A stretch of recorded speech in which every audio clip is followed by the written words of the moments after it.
at the London shows, I picked out specific scents that we then like put in and around the room, like on the stage and around the seats of the stage, so that there was hopefully like a pleasant sort of foresty. So I don't know if you noticed it. No. Brilliant. Well, I'm glad I did that then. I could smell mildew.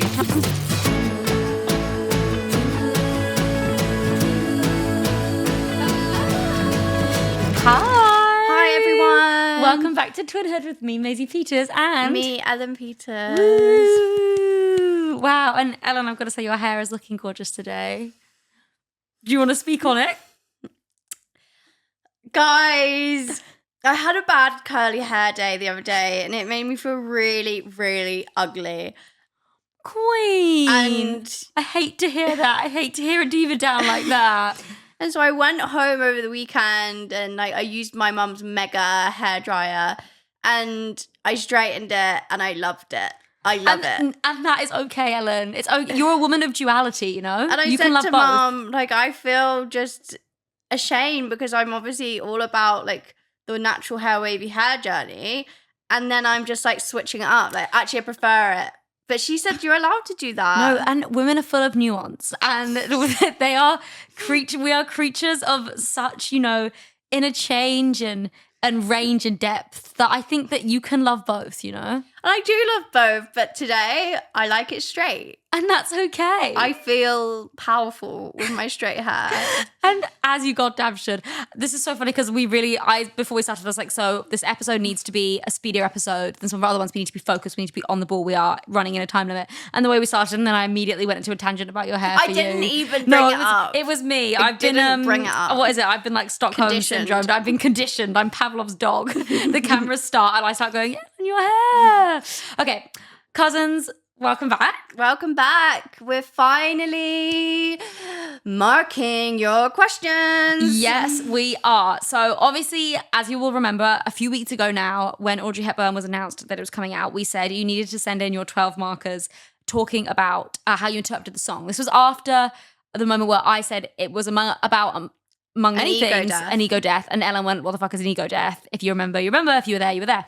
And so we decided that we would give it out to you, cousins, and you could write your 12 markers on your interpretation of Audrey Hepburn and the symbolism within it. And by God, did you deliver? By God, did they deliver? We're going to be teachers. Yeah. Can I have your glasses for a hot sec? Fine. Oh my God. This is actually going to be funny.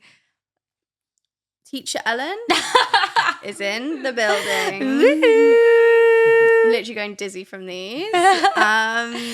Tangent, but I don't remember if we've told the story on the podcast before, but when we were kids, Ellen went to the, what's it called? The opticians and pretended that she needed glasses, but she didn't. She just wanted them to look cool. God knows. I feel like that was in like the YouTube, like I'm a Gleek swag era. I don't think I'm giving like I'm a Gleek with these, but you know, I want to show I'm taking this seriously. I'm taking this very seriously. I'm going to take them off. Yeah, I would like to be able to see. So let's just pass those back. Perfect. Are we ready? We are so ready. And can I just say, we've obviously filmed a couple of podcasts since, and on all the comments, it's like, when are the essays coming? Yeah, I feel afraid for my life in the Twinhood comment section. But so we thought we'd dedicate the whole episode to it. We can really go through your thoughts and feelings. We will be diligent teachers. We'll be handing out A-stars left, right, and centre, I reckon. We will, because we love our cousins. And A-stars in, like, achievement, not in boob size. Well, I think that's a given. Also, guys, thank you so much for all the questions you sent in. You really overwhelmed and overstimulated Manager Kirsty. Thank you. It's just, I can't believe you guys all sat down and did your homework. Me in school could never. Yeah, Ellen was too busy watching This Woman to actually do her 12 marker. But no, it's actually crazy. We got over 100, do we think? We got over 100 essays, most of which are over 600 words long. That's so MP3 fan coded. It actually is so Daisies and Cousins coded like you guys would. But honestly, kind of crazy to make a song. Like I just made the song with my friend Joe in the studio, and then X amount of months later, like a year later, you have literally hundreds of people writing essays on it. That's just goes to show again how special the Cousins and the Daisies are. And you know what? You're probably going to learn new things about your own song. I think I might, about my own relationship. Maybe. I mean, I think I'm really about to, what is it? My favorite Kylie Jenner quote. I think I'm about to realize things. You are, queen. This is going to be a I'm month gonna of give realizing. like 12 stars to whoever somehow manages to incorporate me into the meaning of the song. A star for somehow including Ellen Peters in Audrey Hepburn, the song by Maisie Peters and her boyfriend. Okay, shall we begin? We shall. Well, that's interesting. We've just been informed that a few people wrote about you as well. And you know what I'd say to that? Tryhards, teachers' pets. And again, there's people after my own heart, like you best believe I was doing the extra homework and I was putting up my hand and I was going, I've actually written a bit extra. It's like the people in the exam halls that would like just literally the smug faces when they put their hand up and be like, can I have extra paper, please? But you know what? All I'm going to say is I didn't need that much extra paper and I did okay. You really were succinct with your genius. When I was watching people with the extra paper, you've just got so many thoughts. You've just got so many theories. There was so much to say about Curly's wife's dress, you know what I mean? I just had thoughts on thoughts. But yeah, that's really pushing the boat out, guys. And we really appreciate it. Yeah. And we love you. So, guys, I'm going to kick us off with the first essay. This is from Indra. They go, hi, Ellen and Maisie. I'm American, so I don't know how to write a 12-marker essay. Wow, can you even imagine such a thing? She's never had a spag? What do you mean? Okay, so maybe we should explain what spag is for the non-English cousins. Spelling, punctuation, and grammar. Let's go. And how many marks did you get for that? I feel like it was 4 or 5. Maybe it was 4 or 5 or 6. I don't think that's a lot for spag. Spag. Yeah, I think maybe 5. you're right. I'm going to go 5 So or 4. the 12 marker, that I think, again, I'm really pulling it from the recess of my mind, but it was like the long question you do at the end of the exam paper. You have like sort of shorter mark answers, like 4 You'd mark, get 5 like mark. the multiple choice. You'd be like, oh, I'm breezing through this. And then bang. Fun question. Did you, because some people used to start at the back, so you used to go for the longer ones first. Ellen. Or did you do multiple choice? I think I started with the long ones. See, that brings back a memory. I think I started with the short ones because like the long ones felt a bit too much. And I was like, I need some like quick wins here. I need some like dopamine from like the multiple choice. You needing your serotonin from the GCSE past paper. I was like, I don't think I can quite get into the big one just yet. I need to like build myself up to the big one. No, I need to get the flow. The flow state happening. And the way that even now, like 10 years after doing my GCSEs, I'm like, Queen, that's so fair. Like, you should only do what you feel comfortable doing. Like, again, I would rather that woman's finger. Well, don't worry, Indra. That's basically the explanation. You get to the 12 marker, you get a certain amount of marks for spelling, punctuation, and grammar. I need to lock in right now. Yeah, it is full lock-in, absolute And that's focus. what we say about like needing the extra paper, because 12 marks means they expect you to write quite a lot. So like with a 4 marker, you might write like half a page, or if you're Maisie Peters, 5 pages. But 12 markers, they're really saying we want you to analyze. So yeah, it's the beefy one. It was. Chonke. Yes, just like Ellen said. Chonke. But Indra, you still managed to write a phenomenal essay. And I actually would like to read a bit of it out because it really stuck out to me. What can I say? So you really did a whole long essay, and you also referenced like different songs. They referenced You. They referenced Coming of Age. Like they really went back into the catalogue.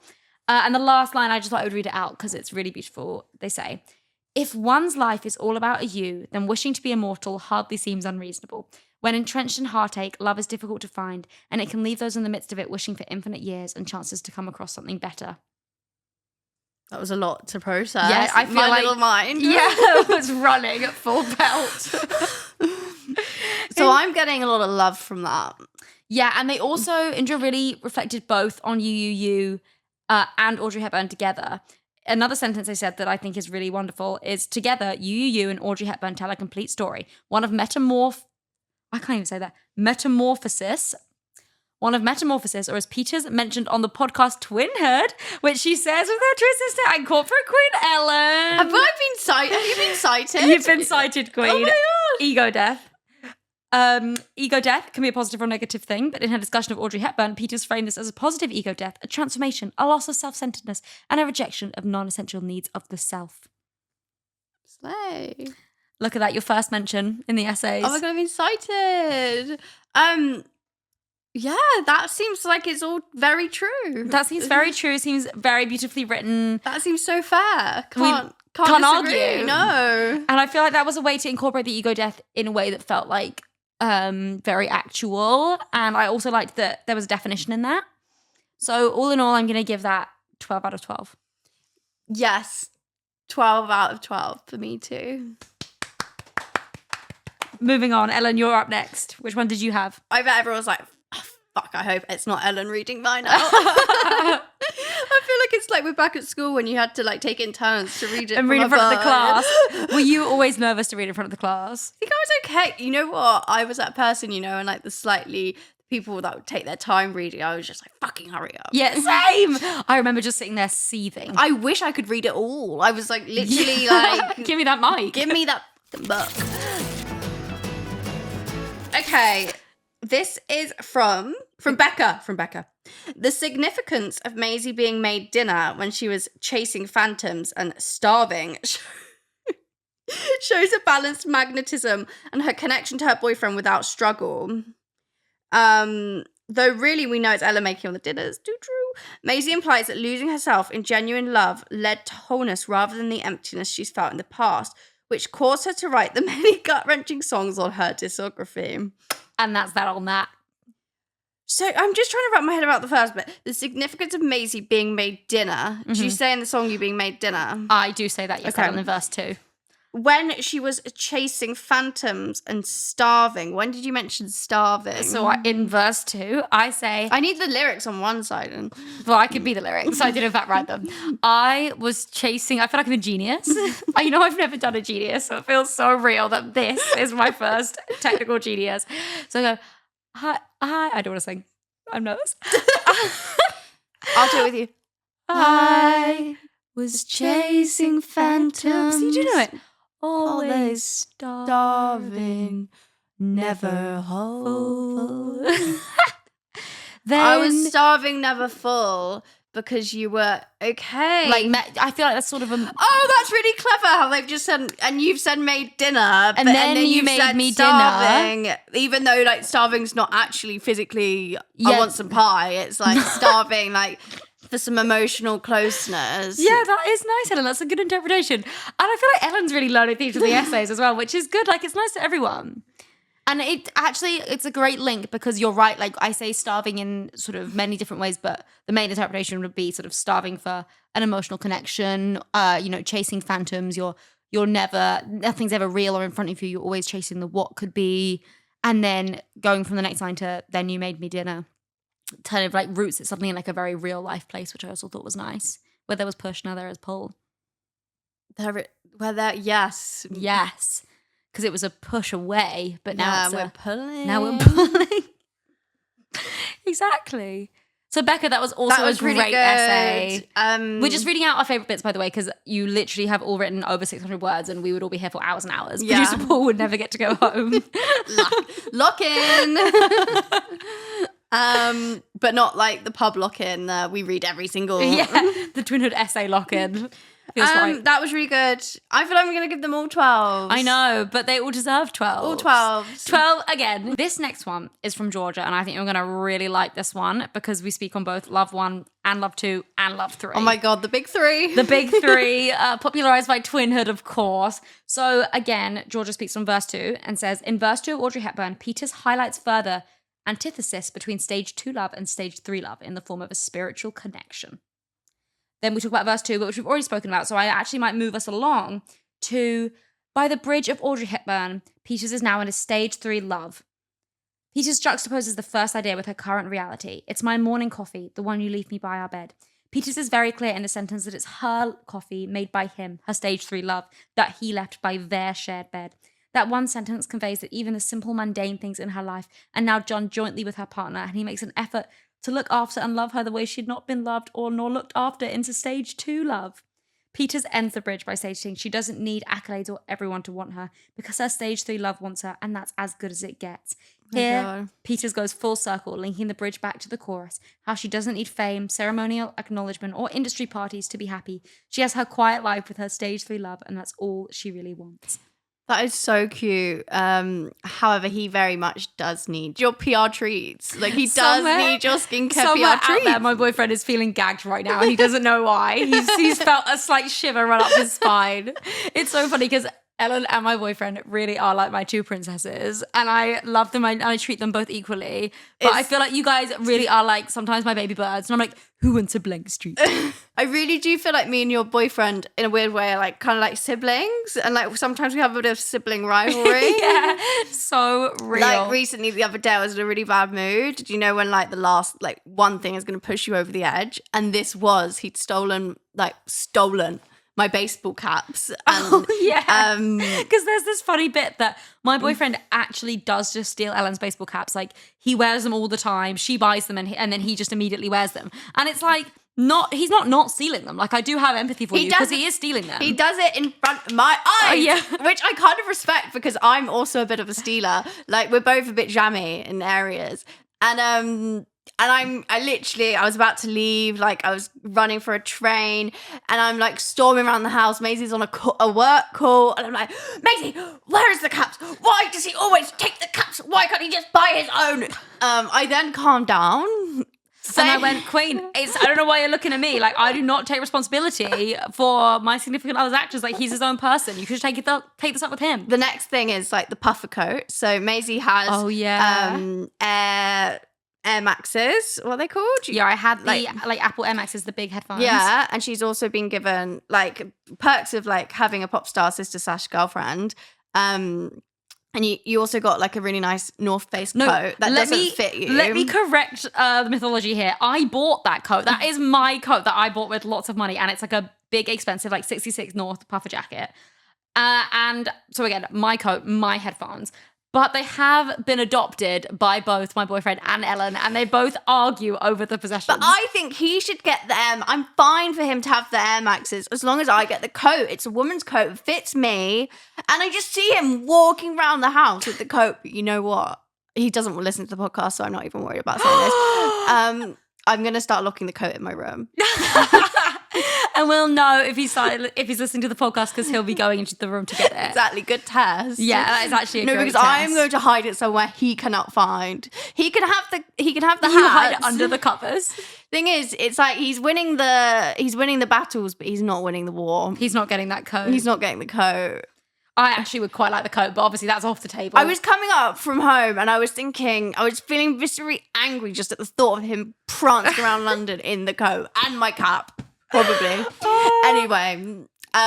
Would like to say, obviously, that was a very sweet and wholesome essay. And yes, he is my love 3, unless he is a sweet angel. Can we just talk about also just like Love 3 is all about being like very safe and secure, and that just really encapsulates it. So you knew about the 3 loves theory before you even knew about the loves 3 theory.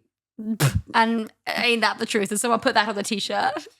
That was a really good one. Personal fave so far, just because you've incorporated the Twinhood code. This is why you like Audrey Hepburn so much, Ellen, because it is a love 3 song. Because it's all about feeling safe and secure in your relationship and in yourself as well, and how that relationship makes you feel like that about yourself. My favorite part is just and take me back to... Yeah, that bit is good too. Again? And take me back to the country, to the hills and to the spires. I hate the after parties. I want forest, I want fires. It's good to... You know what? Someone should make a candle collection. Oh my God, this is merch idea. Someone should make a candle collection of like different like forest and fires. That's like what a great... Or like a perfume. Maisie's forest and fires. Do you know, at the London shows, we did the Before the Bloom shows, we had scents. Like I picked out specific scents that we then like put in and around the room, like on the stage and around the seats of the stage, so that there was hopefully like a pleasant sort of foresty scent that was there when you walked in. I don't know if you noticed it. No. Brilliant. Well, I'm glad I did that then. I could smell mildew. Oh, excellent. That's what I was going for. This next one is from Junior. So they've got 2 titles. I'm going to go with the one I'm slightly more drawn to, and it's Why my best friend started crying when she heard you for the first time. No, and that's such a thing. Whenever I have to say you, I'm always like you. I don't know when exactly she started crying, but it might have been around the way you stained my summer, because she met him on Midsummer this year, and about 2 weeks ago he skipped the bridge he burnt. He ran off to find himself, saying he would have married her if he was ready, but he just wasn't in the last few days. I've not heard Pauline say a line more often than I should have seen it coming. You, 2025 describes her situation unsettlingly well. Parallels that are made palpable by the song's effects. Wow. Well, first of all, apologies to Pauline for having to experience a you summer. Like, those are really the worst. I have all the empathy and all the sympathy in the world. That does sound rough. And I also I don't like, obviously, that's very traumatizing, but you just skip the bridge you burnt, which when I wrote it, I feel like I really liked that imagery because it's not just burning a bridge, it's burning a bridge and then also like imagining him in his car, like skipping it, like not even driving by it, like not even seeing the damage that he caused or the consequences of his actions, like by skipping the bridge that you burnt. I feel like there's such a like sadness and like frustration and like lack of respect from the other person to do that. And so I don't like that we had to highlight that line because that's literally traumatizing. So sorry, Pauline, but at least the line sort of is finding a place in your heart. That reminds me, in our village we've got a new bridge. They've just put it in, and it's been launched. Like, it's been open now, and it's really big news. Have you been on it? No, it was only open the other day. Oh, maybe we can go together. But I'm actually a bit offended they didn't ask me to open the bridge. I don't think there's that many other people. It's like a decent footbridge. I'm gonna go there and put a locket on the bridge that says you. I don't think that's quite the right. If anything, you should put like a love 3, like here's to our love 3s. Lock it on the bridge. Yeah. So guys, oh my God, it's going to become like, when I went to Nashville and like Taylor Swift's bench. Yeah. That's going to be your bridge. Oh, the Centennial Park bench. Yeah, but this is the Maisie Peters footbridge. Yeah. Okay, well, except I can't tell you guys because it's low-key an invasion of her privacy.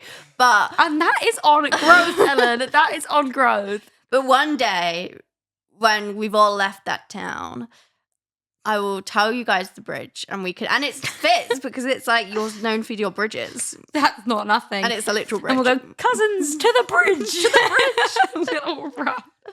But sometimes there's cows there in summer, so you're going to have to be careful around the cows to get to the bridge. I'll keep that in mind. So what are we going to give that? Sorry, I love that bridge theory. And we're sad that you had to experience that response to the bridge in my song. Obviously, Ellen has quite a different response when thinking about bridges, but both responses are valid. Yeah. And both are beautiful, and I uplift all women. Yes. So on that, I give you a 12. 12. Yay for the bridge. Yay for the bridge.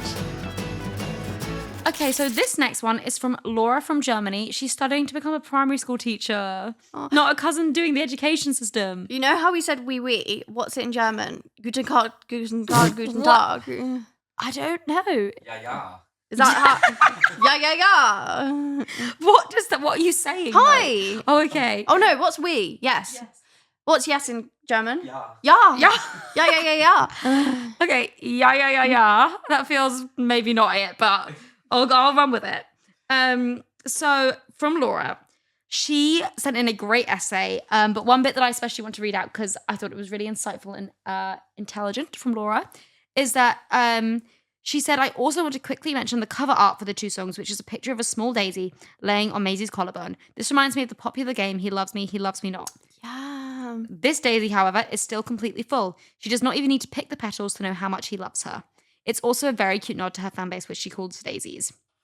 Oh my God, yeah. Is it natural daisy on your collarbone? Yeah. It's funny that love me, I don't.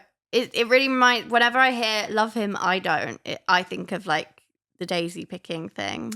What, my song, Love Him, I Don't? Love him, I don't, love him, I don't. That's actually love so him, real, yeah. Like it's, and also, okay, music tech. But the way it kind of goes back and forth, like it's almost like you're arguing with yourself. Love him, I won't love him, I don't love him, I did. It's almost like you're persuading yourself you don't love him. Queen, this is you metaphorically getting extra paper to lengthen your answer. Because why are we talking about a different song? It's the wrong song. It's the wrong song. And this is a metaphor for Ellen's GCSE career. Yeah. Analysing the wrong mother-freaking song. But Daisy, Audrey Hepburn, yeah. Out of interest, why was it on the collarbone? Just like creative direction, or is there like a meaning behind the collarbone? That's actually a good question. I think that we were doing these... a nice little nook. Well, I guess it is a nice little nook. We were doing these macro shots, which we'll see more of later, which are very, very close-up shots, which I wanted to do because I felt like they were very intimate and raw and sort of very up close and personal, which sort of was also how I visually wanted to reflect the album. And this is obviously some of the first imagery you see. So we wanted to do these very, very close-up shots, and the Daisy felt relevant again for lots of things we're talking about, sort of for the love you, I don't game, and obviously for the fans, and also having some sort of floral representation felt important too, of that what you will. So, and yeah, I guess that it was when we needed to do something really close up, that was just sort of an obvious place. And I think the collarbone's nice. It's sort of like a fragility to it, but also a strength because it sort of sticks out. And yeah, I know, I gave myself the shivers then. When you do it like that. Sorry, just inside thought. So yeah, there was lots of meaning, and that was a really nice interpretation from Laura. And I like that in reference to Audrey and for you. And I think again, like she says at the end of her essays, which feels relevant. In summary, these two songs are the perfect proof that love is out there, and even if it does not seem like it right now, when the time is right, everyone will find it. So true. And I think that's a really nice ending too. Can I just say on this, how on TikTok I've been seeing lots and lots of like edits behind like different characters. Yes. And oh my God, the person who made the Hunger Games edit, and like it joined up Katniss, but also like Lucy Gray's character. Now, what are you doing in our brains? What are you doing in our brains and in our house? And it's like they knew I'm reading the new Hunger Games book as well. And that was for Ellen Peters. Oh my God, I saw that and I was gagged. I am obsessed with the edits. I'm clipping this down and I'm posting it online. I'm obsessed with Jo March, Audrey Hepburn. Obsessed, gagged, fell to the floor. But it was a Katniss one because it's all about like, you know, her and Gale, and it's like Take Me Back to the Country, even though you're in a savage Hunger Games war. And then also there was a UUU Summer I Turned Pretty. Yes. There was also a UUU Yellow Jackets, which feels illegal when they go, I eat about you, because that's the one where the college girls like eat each other when they get stranded on the plane. So that felt kind of illegal, but also iconic. I don't think I've watched that. No, we could get into that for sure. But yeah, I'm loving the edits. Please keep them coming. Obviously, I'm actually edit queen, because if we remember, Worst of You was what the 11-year-olds were editing back in the day. So it feels right that the edits are sort of where my heart's at. I'm trying to think of some characters where it's... Who do we want to see? I think you could do it to like The Holiday. You know, oh yeah, for and when she's running Audrey. back to the, oh my God, I've just created a masterpiece. You know, when what's her name? The character Cameron Diaz. Yeah, when Cameron Diaz is like running back to the cottage right at the end through the snow.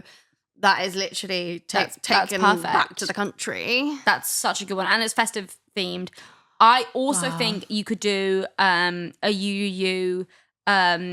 Sex and the City, Carrie and Mr. Big. Like I feel like there's so much potential there for that. I would like to see that too. Or really just any characters that get decimated by heartbreak. You could do Ross and Rachel the Break. Like yeah, it's endless. Guys, that was all that we have time for today. But when I say there was, again, literally hundreds of essays, which means the world, and I am actually going to read every single one of them. I've already read quite a few, but I will be reading every single one, and I'm just very touched and honored that you would all take the time to actually listen to and interpret my music. Like that's just the coolest thing. And I think anyone who writes, which obviously lots of you I know do write, anyone that's a writer of anything, that's like the highest compliment you can give it, when you really give time to something and give your brain to something. So yeah, I'm very, very honored that you all got involved in this silly game, and we're gonna have to do another one.